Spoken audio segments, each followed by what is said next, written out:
안녕하세요. 자, 오늘은 여러분들이 꿈꿔왔던 그 미국 유학, 그거를 아주 가볍게 생각하는 인간들 얘기를 해보도록 하겠습니다. 자, 제 채널 대부분 보시는 사람들 꿈이 이제 미국 유학 가고 싶잖아요. 그쵸? 근데 돈은 없고, 나는 어떻게 하면 미국 유학 한번 가볼까, 요런 꿈 꾸시는 분들이잖아요. 그래서 어떻게 하면 미국에서 장학금 반드시 받아볼까, 뭐 요런 고민하시는 분들이잖아요. 그죠? 근데 그런 거는 이제 한국에 계시는 유학을 준비하는 다수의 사람들이고, 미국에 실제 건너와 있는 사람들은 실질적으로 미국에 올 능력이 되는 사람들이잖아요. 그래서 미국에 살다 보면은 정말 뭐랄까 한 대 때려주고 싶을 만큼 얄미울 정도로 미국 유학을 아주 가볍게 생각하는 사람도 있습니다. 오늘은 그런 사람들 얘기를 해볼게요. 실제로 제가 유학을 하면서 만난 사람이에요. 제가 미국에 석사를 할 때 저희 동네 살았던 한인 형님이세요. 그래서 이 형님 같은 경우는 집이 되게 부자예요. 엄마는 교수고 아빠는 재벌이에요. 그리고 둘 다 이제 미국에서, 부모님 두 분 다 미국에서 유학을 하셔가지고, 그러다가 이제 한국이 좀 그리워져가지고 한국에 들어가서, 엄마는 한국에서 교수를 하고 아빠는 한국에서 사업을 하는 아주 집안 좋은 형님이셨는데, 이 형님 같은 경우는 어쩌다 이렇게 태어나 보니까 집이 부자인 거예요. 집이 부자고 엄마는 엄청 똑똑하고, 그러니까 모든 걸 다 가졌어요. 미국 가고 싶으면 언제든 갈 수가 있는 거예요. 근데 이런 집안에서 태어난 사람들은 열심히 살아야겠다는 그런 거를 막 이렇게 열심히 살아야겠다는 강박관념이 없어요. 저 같은 경우는 어렸을 때 열심히 살아야겠다는 강박관념이 있었거든요. 왜냐면 저희 집이 이제 평범한 서민의 집안이고, 저는 서민의 아들로서 내가 열심히 해서 성공하지 않으면 뭐 집안에서 딱히 돈 나올 데가 없는 거예요. 뭐 그런 평범한 집안이거든요. 뭐 저희 집 재벌도 아니고. 그러니까 저는 이제 열심히 살아야 하는 하나의 원동력이 그렇게 됐었어요. 그래서 내가 뭔가 가지고 싶고, 뭐 내가 좋은 차를 사고 싶고, 좋은 집에 살고 싶고, 내가 뭐 여행 다니고 살고 싶으면 내가 돈을 벌어야 되는 상황이었기 때문에, 저는 이게 어떻게 보면 이게 열심히 살아야 되는 원동력이 됐습니다. 그래서 그 원동력이라는 어떤 연료로 인해서 제가 미국에서 이렇게 박사까지 하게 되고 실리콘밸리의 대기업까지 오게 된 거죠. 그러니까 사실 어느 정도의 어떤 궁핍은 인간의 삶에 필요합니다. 그러니까 이렇게 모든 걸 다 가지고 풍족하면 오히려 사람이 뭔가 열심히 살아야 되는 걸 잃어버리거든요. 그러니까 본인이 가난하다고 해서 가난을 원망만 할 게 아니에요. 어쩌면 본인이 약간 가난한 게 본인 인생의 원동력이 될 수 있어요. 가난은 열심히 살려고 하는 원동력을 줄 수 있습니다. 좋은 거예요. 가난은 좋은 거예요. 너무 가난하면 안 되겠죠. 막 온 가족이 길바닥에서 잘 정도로 가난하면 안 되겠죠. 하지만 적당한 궁핍은 인간한테 굉장히 건강한 거예요. 근데 이 형님 같은 경우는 집이 워낙 부자인 거예요. 그러니까 어렸을 때 내가 왜 돈을 벌어야 되는지 이해를 못 하는 거예요. 왜냐면 본인이 좋은 차를 타고 싶으면 아빠, 엄마 나 차 한 대 사줘 하면 그냥 바로 뚝딱 나오는 거예요. 그리고 본인이 유럽 여행 가고 싶으면 나 유럽 보내줘 하면 그냥 뚝딱 갈 수가 있는 거예요.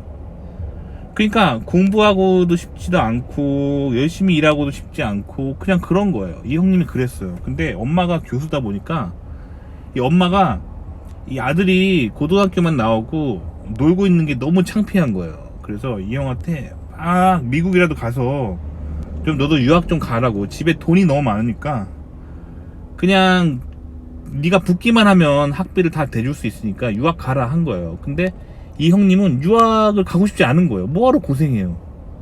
공부를 하고 싶지 않은 거예요. 근데 이 엄마가 교수다 보니까 엄마의 노하우가 있으면 뭐 웬만한 대학들 다 들어갈 수가 있는 거예요. 그리고 아빠의 자금력이 있기 때문에 어떤 학교를 들어가든 학비가 그냥 아빠가 대줄 수가 있는 거예요. 그러니까 이 형님 같은 경우는 모든 걸 다 갖췄거든요. 그러니까 사실 공부하고 싶지 않은 거예요. 그냥 띵까띵까 살다가 어머니 아버지 돌아가시면 그냥 유산 물려받아가지고 그냥 띵까띵까 살고 싶은 거예요. 건물 하나 사놓고 세 받으면서.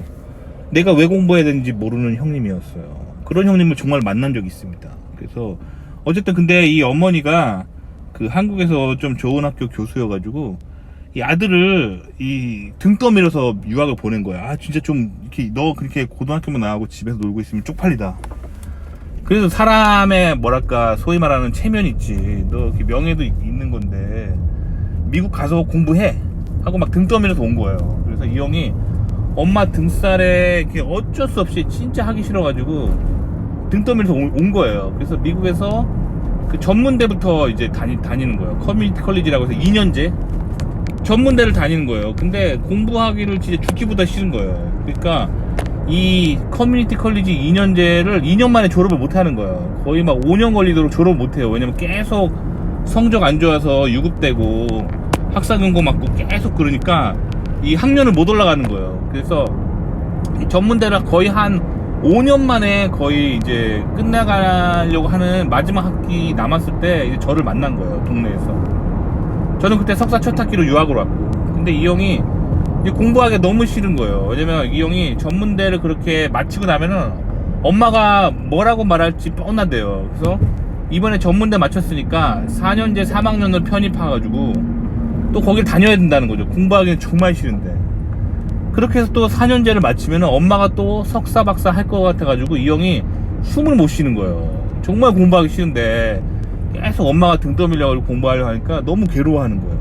나중에 이 형이 이 괴로움을 잊기 위해서 도박에 손을 대요. 그래서 엄마 몰래 학교를 휴학해요. 엄마 몰래 학교를 휴학해버리고, 근데 엄마가 이제 한국에서 미국 통장으로 이제 돈을 계속 학비랑 이제 생활비를 계속 넣어주거든요. 근데 이 형이 학교를 휴학하고 그때부터 이 엄마가 붙여주는 생활비랑 학비를 가지고 도박을 하기 시작합니다. 그래서 미국의 유명 도박장을 이렇게 돌아다니면서 도박을 해요. 그래가지고 도박을 하면 뭔가 이렇게 짜릿하고 자기가 이렇게 막 이렇게 엄마가 준 돈 뭐 이렇게 수천 불로 이렇게 도박해가지고 막 또 다른 수천 불 혹은 몇만 불 따게 되면은 이게 너무 짜릿한 거예요. 이 형이 이제 도박 중독에 빠져가지고 도박만 하면서 이제 생활 보내는 거예요. 이 형이 그래서 제가 만났을 때 동네 한인 형인데 이 형이 제가 한국 사람인 걸 알고 저한테 관심을 보이고 막 친하게 지내자 막 그러는 거예요. 그러면서 친하게 지냈어요.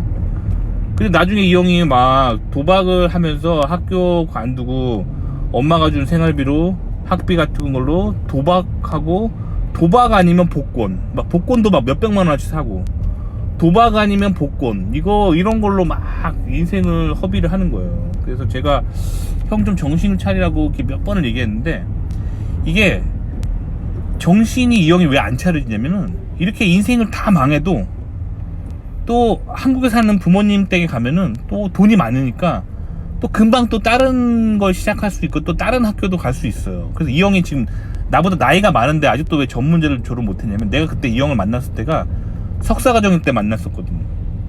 그러니까 저는 나이가 상당히 들었는데 이 형은 그 나이 먹도록 전문대도 졸업을 못한 거예요. 그게 이 형 스토리를 들어보니까 이 형이 이 전문대가 첫 번째가 아니에요. 딴 데서도 막 이런 식으로 살다가 잘려가지고 또 다른 전문대 1학년부터 다시 시작하고 또 다시 시작하고 계속 이렇게 허비를 하고 있는 거예요. 그러니까 이런 사람들도 있다는 거예요. 어떤 사람은 정말 미국 유학 자기 가보는 게 미국 땅 한번 밟아보고 미국에서 공부를 한 학기라도 해보는 게 일평생 꿈이고, 그런 조건이 안 돼서 그 돈이 없어가지고 너무 마음이 힘들어하는 사람도 있는가 하면, 이 세상 어딘가에는 부모가 등 떠밀면서 제발 유학 가라 하는데도 공부하기가 죽기보다 싫은 사람도 있다는 거예요. 아시겠죠? 그래서 오늘은 그 여러분들이 이제 알기 힘든 세계를 한번 얘기해봤습니다. 그래서 우리가 살고 있는 세계의 이 어딘가에는 이 돈은 너무 많고 그 유학인 너무 쉬운 건데 이 사람한테, 그런데 공부가 정말 하기 싫어가지고 그 미칠 것 같은 사람도 우리가 사는 세상 어딘가에는 있다는 거죠. 그래서 그 세상에 이렇게 다양한 사람들이 삽니다. 그렇기 때문에 여러분들이 미국에 오면은 그 다양한 사람들을 만나게 돼요. 그리고 다양한 가치관을 가진 사람을 만나게 되는데, 그런 다양한 사람들 만났을 때 이 정신적으로 충격받지 않고 이렇게 나의 뚝심을 잘 지키고 그 나의 페이스를 잘 유지하는 게 중요합니다. 아시겠죠? 그래서 저는 사실 처음 미국에 유학 갔을 때 이 뭐랄까 이 다양한 사람들, 이 다양한 사람들의 뭐랄까 그런 멘탈, 다양한 그런 문화의 사람들, 이런 사람들 때문에 저는 굉장히 뭐랄까 컬처 쇼크를 많이 받았다는 거예요. 그래서 제가 처음 미국에 유학 왔을 때 저는 어떻게 가난한 유학생이었거든요. 그래서 중고차 한 대도 제가 그때 처음 유학 와가지고 탔던 중고차가 한국 돈으로 한 300만 원짜리 중고차였거든요. 그것도 겨우 사가지고 되게 기뻐했었어요. 아, 나도 이제 차가 있구나 하고 이렇게 털털거리는 중고차 타면서 다녔었는데, 막 이렇게 돈이 남아 튀는 사람도 있어요. 이렇게. 그리고 학교 가면은 한인 학생 같은 데 가면은 되게 잘 사는 애들 있어요. 막 동갑인데 막 스포츠카 타고 다니고 돈을 막 자기가 얼마 쓰는지를 모를 정도로 부유한 사람들이 있거든요. 그런 사람들 만났을 때 좀 충격을 받고 마음이 움츠러들 수가 있는데, 그냥 사람마다 다 자기가 태어난 환경이 있다는 걸 인정하면 돼요. 그리고 남 부러워할 필요도 없고 남과 자신을 비교하면 안 돼요. 그냥 나는 난 거예요. 나는 나라는 인간이 있고 이렇게 그냥 이런 가정에서 태어났고 그걸 인정하면 됩니다. 그리고 또 내가 걸어야 될 길을 그냥 생각하면 돼요. 근데 미국에 있다 보면 자기랑 남을 비교하면 안 돼요. 미국에 오는 한인들 보면은 진짜 잘난 사람들 많아요. 한국에서 유명한 정치인, 뭐 대기업 총수 아들딸들, 뭐 재벌 2세들 뭐 굉장히 많아요. 그런 사람들, 뭐 연예인 자녀도 있고. 하여튼 한국에서 잘난 사람들은 다 미국에 오거든요. 그리고 미국 사람들 자체가 또 이렇게 잘난 사람들이잖아. 전 세계에서 가장 잘 사는 나라의 국민들, 잘난 사람들이니까 미국에 와서 가장 조심해야 될 거는 남과 자기를 자꾸 비교하면 안 됩니다.